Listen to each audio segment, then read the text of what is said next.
Yo, welcome back to a brand new episode of the Miami Geeks Weekly Updates, brought to you by DigitalCrackNetwork.com. I'm your host, Punch305, and today this segment is brought to you by D2D. Use promo code MIAGeeks10 to save 10% on your next purchase order. That's MIAGeeks10. And also, before we get started, make sure to like, comment, subscribe, hit that notification button to make sure when we have new shows, which is 3 times a week, two gaming shows and 1 movie. Guys, great news. G4tv and XPlay is going to return in 2021. The minute-long video provides no detail, like none at all. There is no information whether G4tv or XPlay will come back on cable TV or streaming services like Hulu, Netflix, or will launch a YouTube channel. We don't even know yet. Additionally, it's unclear, but it seems that they're hinting at us, letting us know that they're going to be starting this all over again, which we can't wait. And if you look very closely at the trailer, there are some little hints, little Easter eggs you want to call, from the Wonder Twins tights crate, from the hanging cell phones from Attack of the Show. Also in a tweet, G4TV is making a comeback from Comcast, who still owns the property, led by Spectator Gaming president Tucker Roberts, who oversees Comcast Esports T1 LOL and the Philadelphia Fusion OWL team. Tucker's also the son of Comcast CEO Brian Roberts. And I'm not sure. I mean, right now that's all we have for G4TV and XPlay. But I'm looking forward to it, and God, I can't wait. That used to be the best show to watch for everything. Anything that had to be with gaming related, best thing to watch.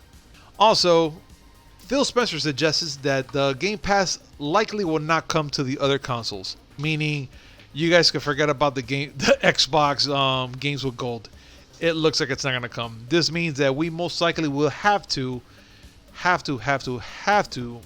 do the monthly subscription so we can play all the games online and get all the other benefits from games with gold. Because Spencer discussed with the company long-held goal, making games, services, and more available. It is about players making choices. Gamers making choices is what he says. That's all he says.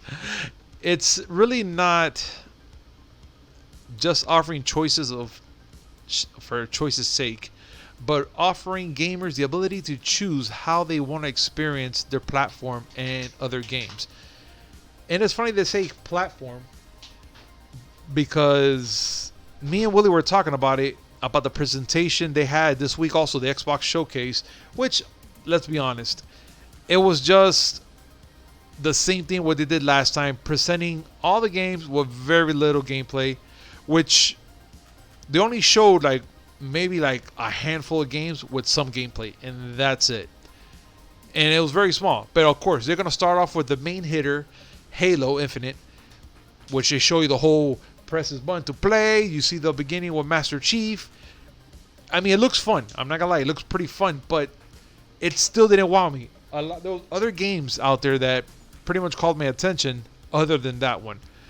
But again, let's go back to what Phil Spencer is saying. And yeah, he just wants to make this platform just for gamers and stuff like that. So we have to keep an eye on Phil Spencer. I have a funny feeling that he's just wants to get out of this whole... He just wants to make a platform and no more consoles. It looks like he just wants to get out of the whole console business. So, I don't know. We have to keep an eye on him and see what happens. Sony is giving away $10 in PlayStation Store credit to PlayStation Plus subscribers. Sony has been giving away $10 to a lot of people right now. Who are PS Plus subscribers, and that is awesome. I mean, just because they're only giving this away for the 10-year anniversary that they completed, and that's awesome. You know what it's to have $10 extra on the PlayStation Plus, which we can use on technically anything we want. That's awesome. And I think I'm probably gonna use it on Warzone because it's a must. There's some things I want to get, and I need to. I want to splurge myself a little bit on that. But yeah, it seems that there was also a tweet out there of a gentleman showing his $10 gift that they gave him. So yeah, so if anybody has a PlayStation Plus subscription, Make sure to check your account. You got $10. A new PS5 State of Play event has been rumored for August 6th. Another PS5 showcase is going to be taking place in approximately 2 weeks. Just giving and taking. I'm just looking at the calendar to make it sure. So, in 2 weeks, we're going to have another show, which is just a rumor. But the rumor comes from an industry insider, Robert Scenario, who is pretty much very accurate in his leaks when it comes to stuff like this. So, I might say that it's going to happen. This is kind of a for sure thing. I'm looking forward to it. Call of Duty Warzone Season 5 trailer shows a nuke hitting the map stadium.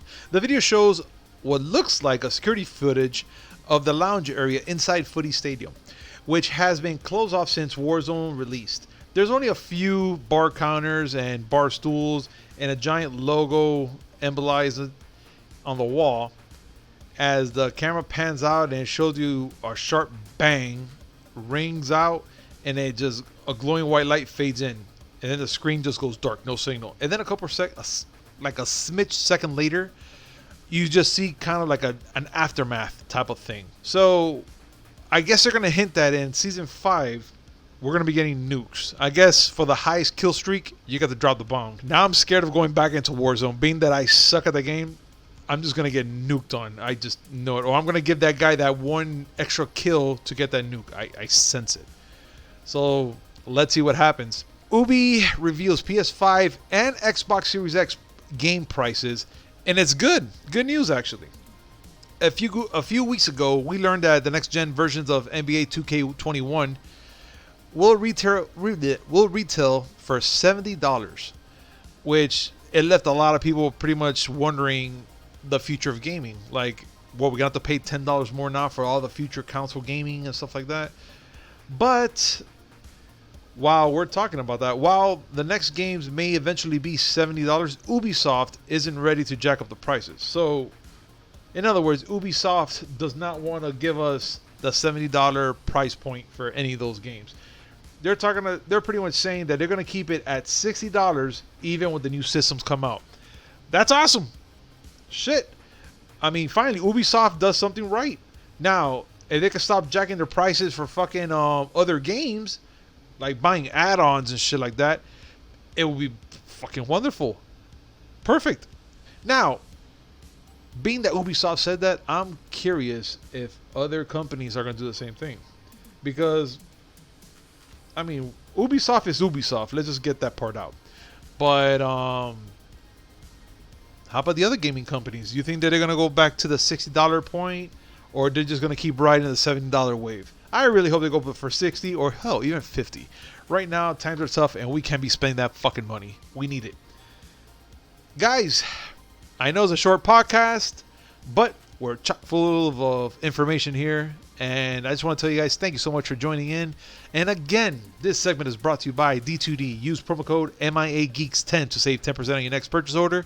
That's MIAGEEKS 10. Everything's in the description down below. Also, make sure to like, comment, subscribe, hit the notification button to know when we have this awesome news, which is 3 times a week. And guys, like as always, peace.